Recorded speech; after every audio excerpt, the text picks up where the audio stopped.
Emisión especial, el pueblo de Cuba denuncia al toque. Un destacado profesor universitario, Esteve Rams, después de nuestro primer programa la semana pasada, decía algo así: cuando desmantelamos los grupos terroristas, recuerdan, que actuaban contra Cuba, sabíamos que vendrían otros, pero también sabíamos que debilitábamos al enemigo.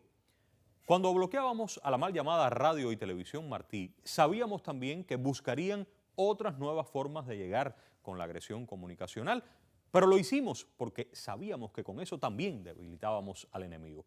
Ahora sabemos que después del toque podrán venir otros toques, pero esa no es la esencia. Igual hay que darle con todo al toque porque nos hace daño. Derrotarlo debilita al enemigo.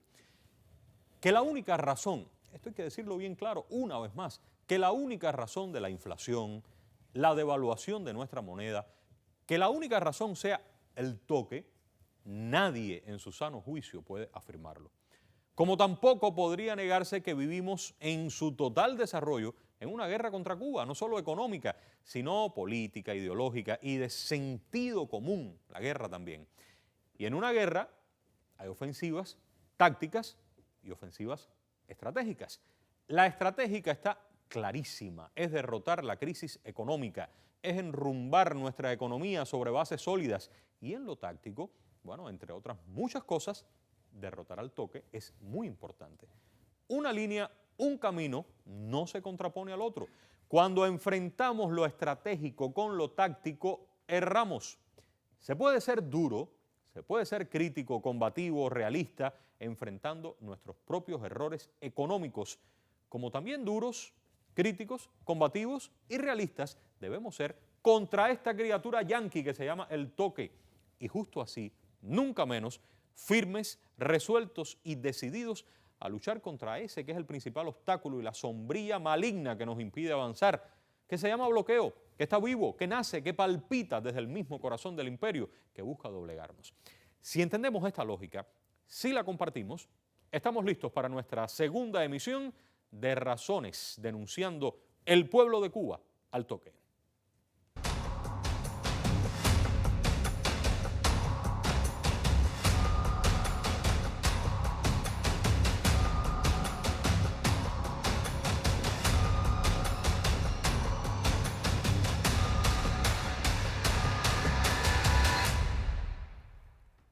Y hemos invitado para esta emisión al coronel Francisco Estrada Portales, jefe de departamento del órgano de instrucción de los delitos contra la seguridad del Estado del Ministerio del Interior. Coronel, bienvenido a esta emisión. Buenas tardes, muchas gracias por invitarme nuevamente, Humberto. Un gusto que esté con nosotros. Y también nos acompaña Raúl Antonio Capote, intelectual, bueno, Capote como le conoce el pueblo de Cuba, quien fuera agente de los órganos de la seguridad del Estado de nuestro Ministerio del Interior. Bienvenido, Capote, a nuestro programa también.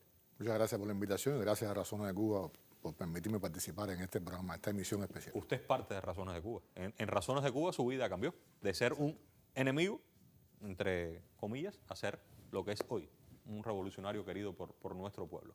Usted va a hablar como ex agente, como intelectual o como persona que estuvo dentro del enemigo y conoce bien cómo funciona todo esto. Es imposible separar las tres cosas. Muy interesante. Y tenemos al coronel Estrada.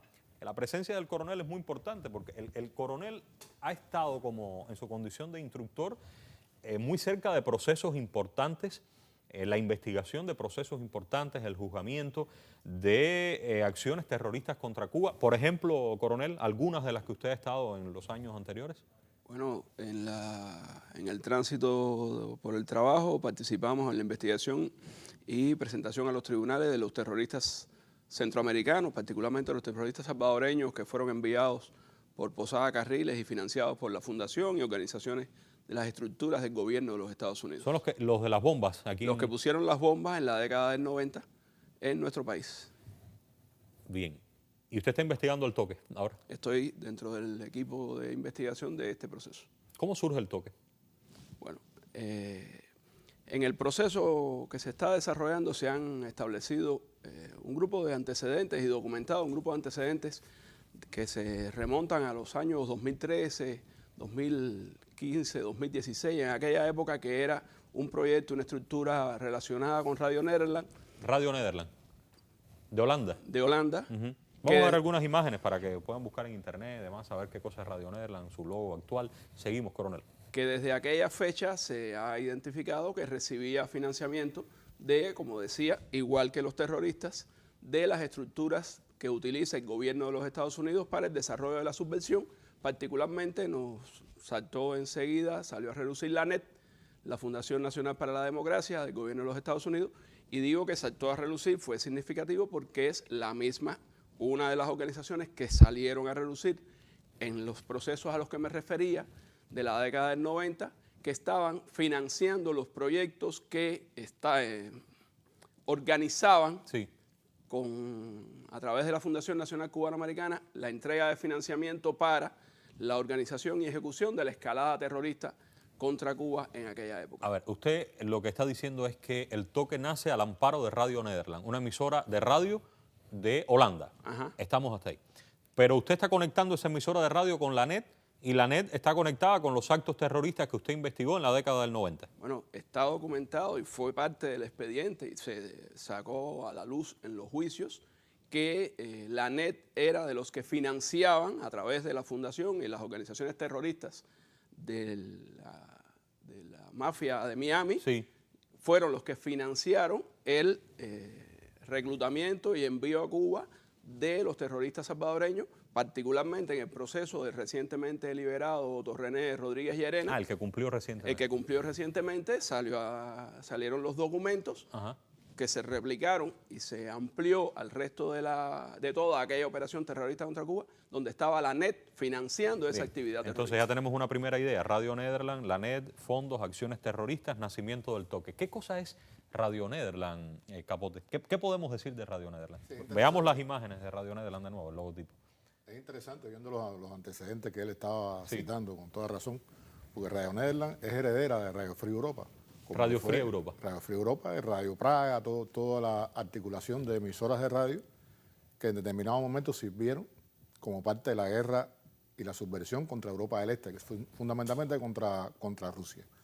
Y fueron emisoras que siguieron jugando su papel incluso después de la caída del socialismo. Y bueno, por lo que estamos viendo también han jugado su papel en este proyecto de subversión contra Cuba. O sea que podemos decir que estaban intentando, desde una etapa que ellos veían como previa a la caída de la revolución en Cuba, ya instalar algo parecido en nuestro país a través del toque o de otro engendro que se les ocurrió. Sí, por supuesto.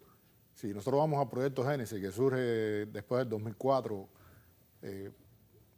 parte esencial de ese proyecto era la construcción de toda una plataforma, primero de blog y después de sitios digitales, aprovechando la experiencia, sobre la base de la experiencia de la guerra que se había librado contra el socialismo en Europa. Y muchos de aquellos oficiales de la CIA, muchos de aquellos expertos, pudiéramos decir, en guerra cultural, pasaron a engrosar la fila de los equipos que trabajaban contra Cuba. ¿Algunos vinieron a Cuba? Sí, muchos de ellos vinieron a Cuba, que estuvo Ted Henken en determinado momento. ¿Quién era Ted Henken? Ted Henken era un operador. Él dice que no es de la CIA. Sí. Pero bueno... ¿Usted dice que sí? Yo digo que sí, es un operador de la CIA. Estuvo en Cuba haciendo un recorrido por el país en aquella época en que estaban floreciendo los blogs en Cuba, hizo un estudio sobre el terreno. ¿Qué tiene que ver eso con el toque y con el nacimiento del toque? Porque muchos de estos jóvenes que en aquel momento integraban aquella inquieta blogosfera, o muchos de aquellos muchachos que se graduaban de periodismo en aquel momento, después pasaron a integrar y pasaron a formar parte del toque. Porque los veían esos que vinieron a Cuba a observar la realidad y estaban como cazando talentos. Sí, estaban buscando talentos, recorrieron gran parte del país, se reunieron muchas veces con ellos. Eso yo recuerdo año 2011, 2012, 2013, exacto, por ahí aproximadamente. Aquellos años, sobre todo, Ted Henken hizo hasta un esquema, hizo todo un esquema de la blogosfera cubana, hizo un estudio señalando blogueros revolucionarios, blogueros contrarrevolucionarios, una historia de ese tipo. Organizando. Y de ahí salen, escogiendo. Y de ahí salen algunos de los que empiezan con el toque después. Sí, de ahí salen. Y Radio Nederland. Exactamente. ¿Tú los conocías? ¿En ese momento ya se sabía quién era Capote? Sí, realmente? En ese momento ya se había realizado la denuncia de Razones de Cuba. Ajá. Pero muchos de aquellos muchachos que estaban en ese momento saliendo a la luz. ¿De los del toque? De los del toque. ¿Qué pasó y otros muchos que estaban en aquel proyecto de blog y de sitios digitales. buscando en ese momento la manera de buscar, o sea, buscando apoyo, de alguna manera, buscando apoyo institucional. No solamente nos encontramos varias veces en sitios y en lugares donde se realizaron eventos de la blogosfera, sino que incluso fueron a mi casa. ¿Fueron a tu casa? Sí, yo tuve la visita en mi casa. El objetivo fundamental de esa visita, los que fueron a mi casa, muchos hoy integran toda la lista esta de los que han estado y están en el toque aún. Los actuales también. Los actuales. Buscando apoyo institucional. Ellos se presentaban como personas que estaban interesados en hacer un periodismo diferente. Me hablaron de la idea de los cursos que estaba dando Radio Nederland, la posibilidad de formarse en Holanda, porque bueno, Holanda no tenía nada que ver con los Estados Unidos, ahí no aparecía la CIA por ninguna parte, y entonces era muy interesante pasar esos cursos de liderazgo, prepararse.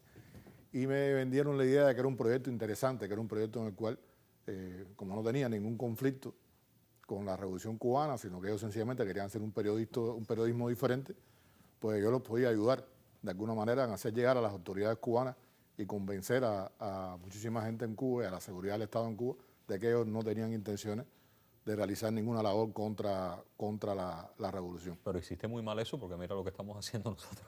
No, yo les expliqué exactamente, o sea, yo les expliqué en aquel momento qué cosa era Radio Nederland.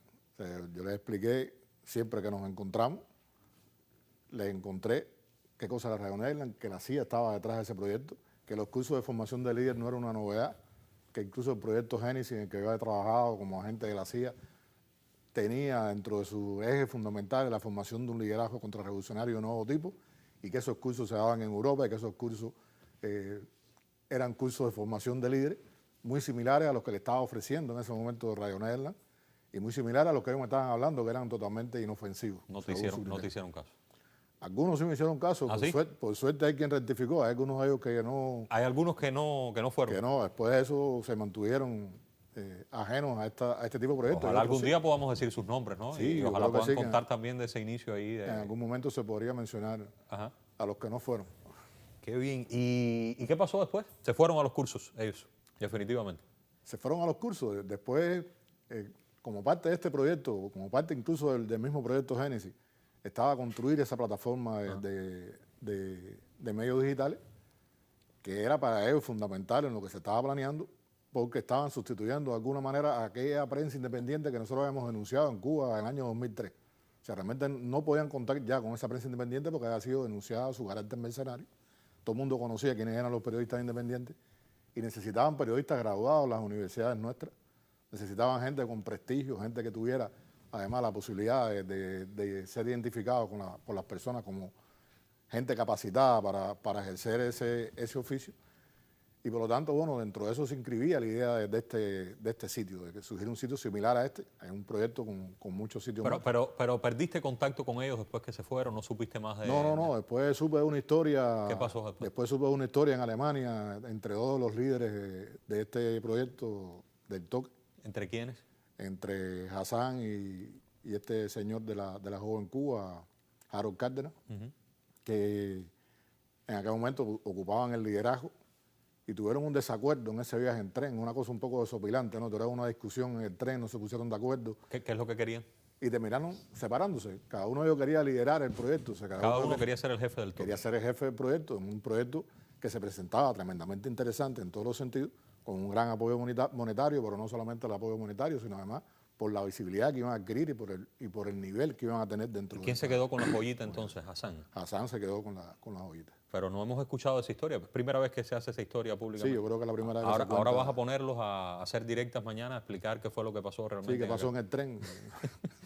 Pero a mí también me habían hablado de eso. Me habían dicho que ellos habían hecho un acuerdo de no hablar de que uno no se metiera con el otro. Eso está vigente, es real. Sí, parece que está vigente. Y han mantenido un pacto de no agresión entre ellos, de no mencionarse. Vamos a ver si eso cambia ahora. Ahora, coronel, voy a regresar con usted. Una vez que ya sabemos que el que hoy dirige el proyecto, Hassan, se queda al frente, después de esta discusión, se queda al frente del toque.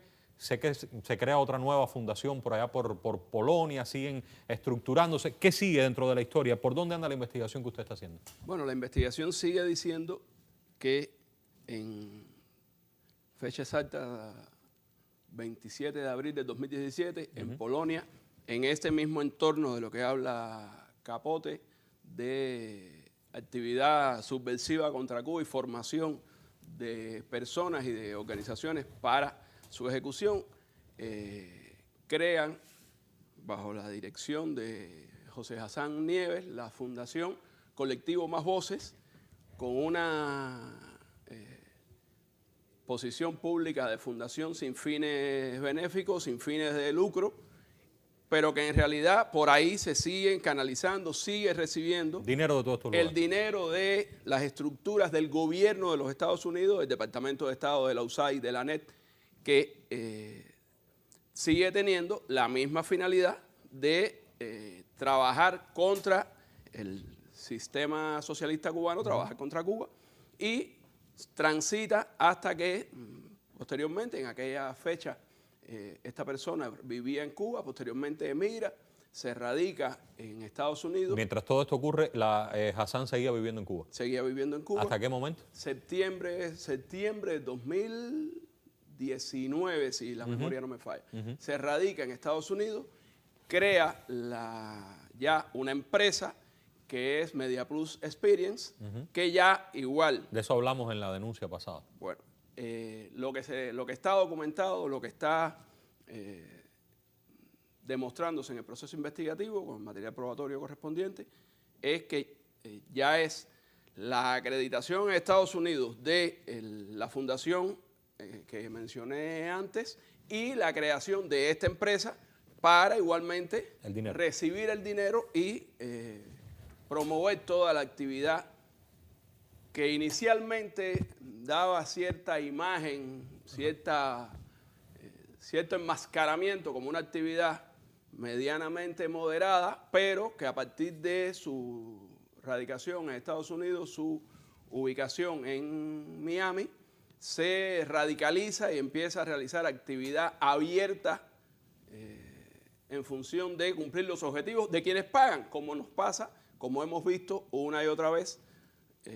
Los terroristas cumplen los objetivos de quienes los financian y estas personas comienzan a cumplir los objetivos de quienes igualmente los financian, realizando actividades abiertas contra nuestro país. Aquí vamos a hacer un alto. Yo quiero ver, después de la denuncia pasada, si pudiéramos compartir aquí, esta persona que está al frente del proyecto hizo 2 publicaciones que se han replicado en distintos sitios de ellos. Si pudiéramos ver un resumen, no vamos a leer toda su declaración infinita, pero él está dando una presunta respuesta al gobierno cubano y él está diciendo aquí, vamos a intentar resumir todo lo que está diciendo en esos 2 posts y ponerlo en consideración de ustedes, Capote, Coronel. Hay una primera idea que yo creo que está clara en lo que él está diciendo y vamos a tratar de resumir la primera idea. Yo creo que, de forma clara, aquí él está diciendo que en efecto recibe dinero del gobierno de los Estados Unidos. O sea, lo que ustedes están tratando de decir, lo que usted, imagino, Coronel, haya tenido que utilizar técnicas, tácticas, investigación y tiempo, lo está diciendo esta persona ya de forma pública. ¿Qué asociación tendría eso, Capote, reconocer que sí, que hago periodismo independiente, pero que es independiente recibiendo dinero de un gobierno? ¿Hay alguna contradicción y de un gobierno que es nada más y nada menos que el norteamericano? Usted recibe dinero de una potencia extranjera que está declarada como enemiga de Cuba de toda la vida. O sea, no estamos hablando de un país ni siquiera amigo de Cuba, donde existen relaciones de buena vecindad.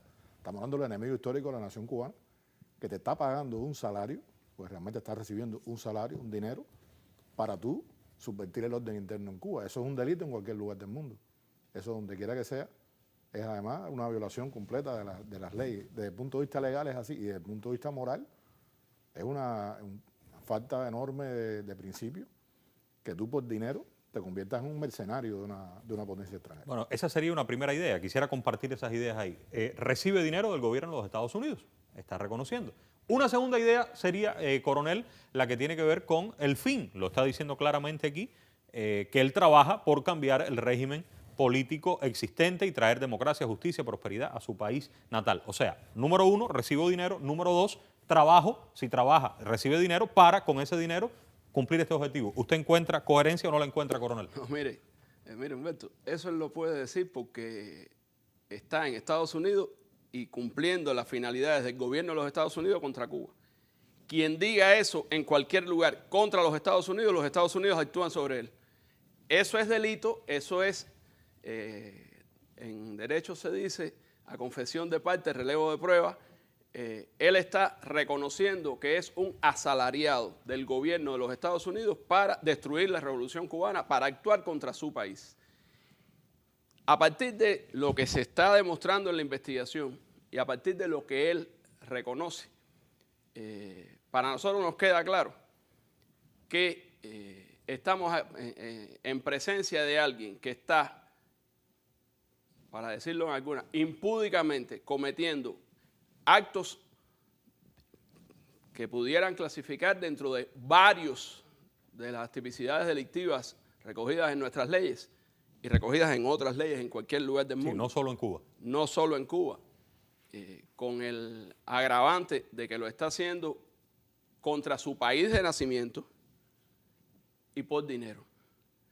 Está cometiendo un sabotaje económico contra nuestro país, está con su accionar influyendo negativamente en la economía de su país, actuando agresivamente, criminalmente contra el pueblo cubano, a raíz de que recibe dinero que, como dije antes, en un inicio lo enmascaraban con aquella fundación sin fines de lucro, ya después fue una empresa.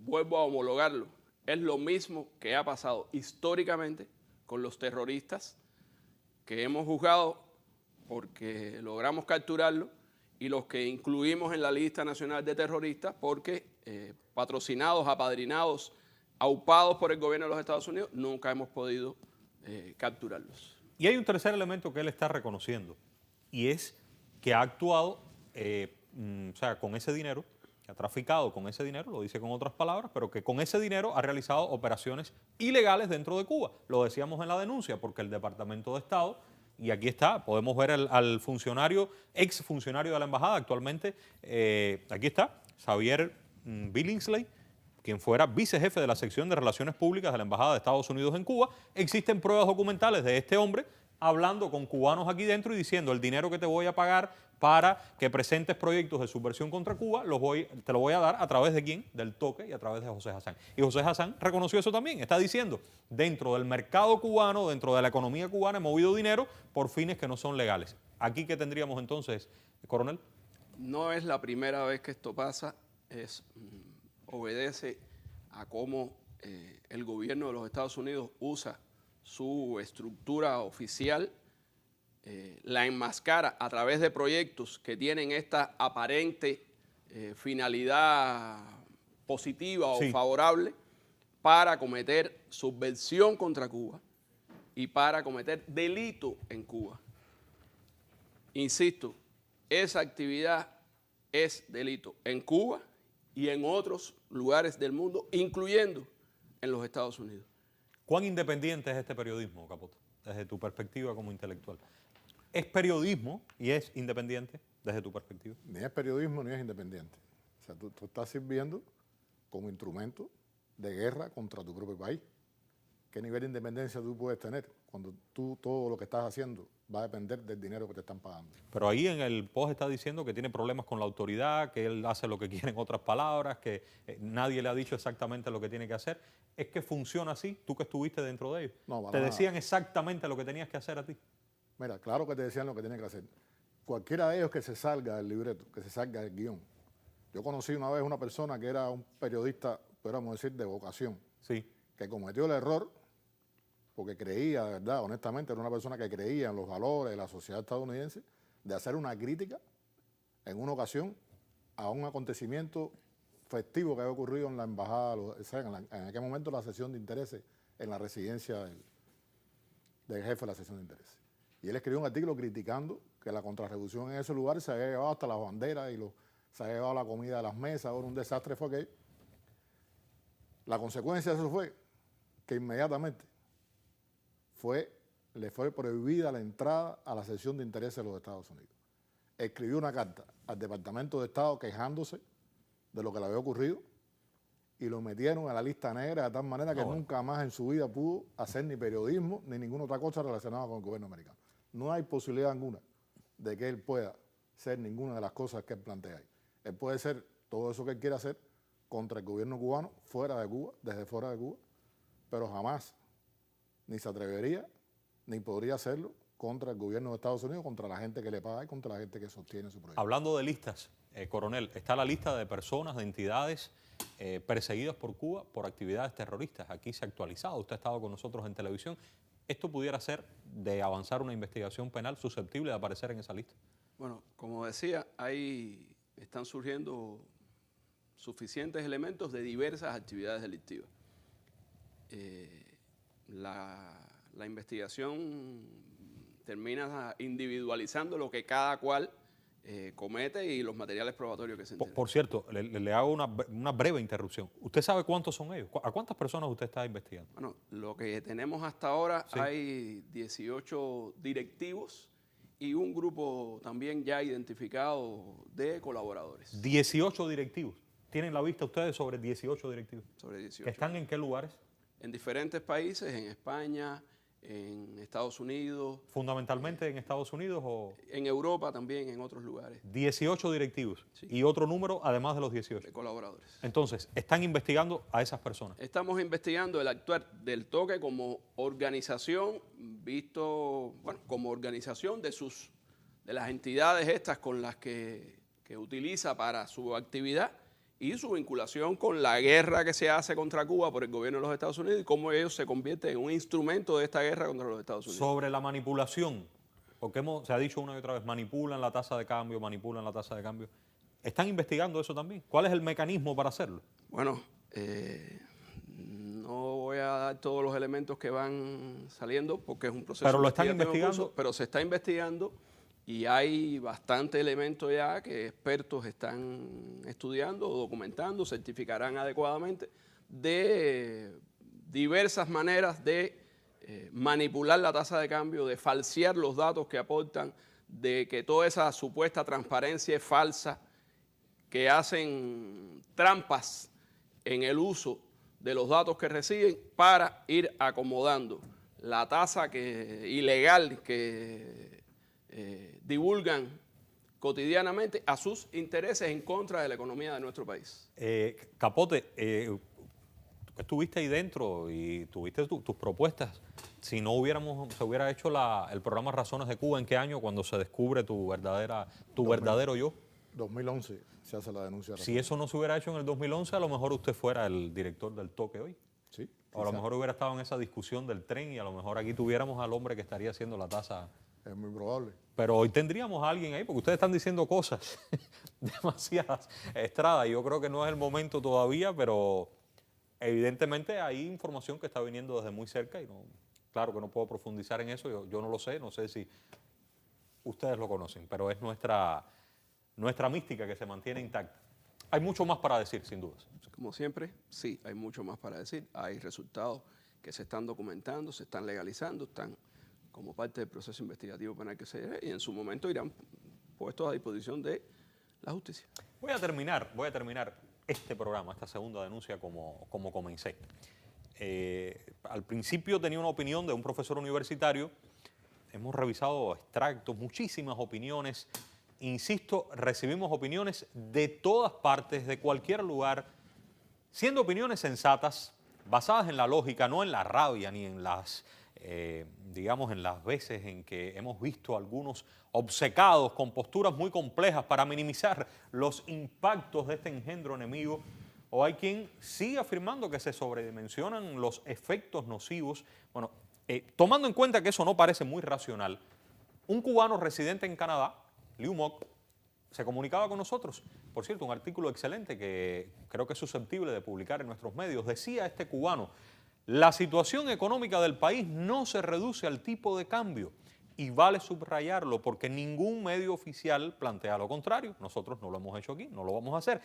Sin embargo, una parte de quienes reaccionan contra cualquier cuestionamiento al toque insisten en presentar estas críticas como si se estuviera culpando al portal, la llama portal, de todos los problemas del país. Esa interpretación es falsa, sirve solo para desviar la conversación.